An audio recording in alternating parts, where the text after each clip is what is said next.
Alexa Lavoie pour Rebel News et je viens tout juste d'arriver à Dublin, en Irlande, où des citoyens ordinaires, des camionneurs, des agriculteurs et des travailleurs se soulèvent contre des taxes carbone écrasantes.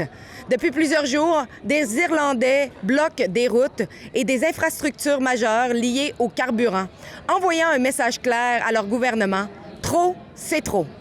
Le commandant de Rebel News, Ezra Levant, était déjà sur le terrain la fin de semaine dernière aux côtés de mon collègue Efrain Flores Mocento.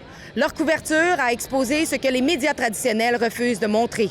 Vous pouvez regarder leur couverture et soutenir notre journalisme indépendant sur thetruthaboutirland.com. Et maintenant, alors que la situation s'intensifie, Rebel News m'a envoyé ici avec mon caméraman Efrain pour poursuivre cette couverture.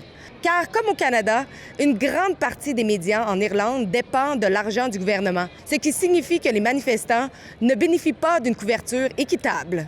C'est pour ça que nous sommes ici, comme nous l'avons été lors du convoi des camionneurs au Canada, pour leur donner une voix. Juste avant d'embarquer dans notre vol, le premier ministre irlandais, Micheál Martin, a annoncé à la hâte une entente de dernière minute, réduisant certaines taxes carbone sur l'essence et le diesel, reportant les hausses prévues et offrant 100 millions d'euros en subventions aux agriculteurs et aux transporteurs.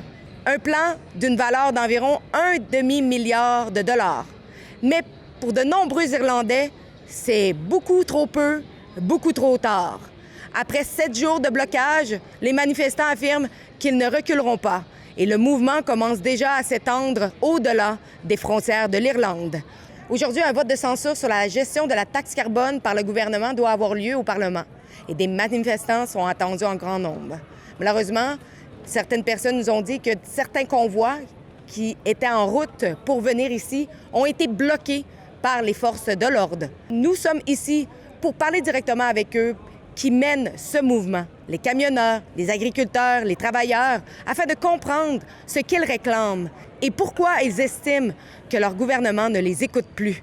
Restez à l'écoute sur thetruthaboutirland.com. Merci de regarder, merci de partager et laissez un commentaire juste en dessous de la vidéo.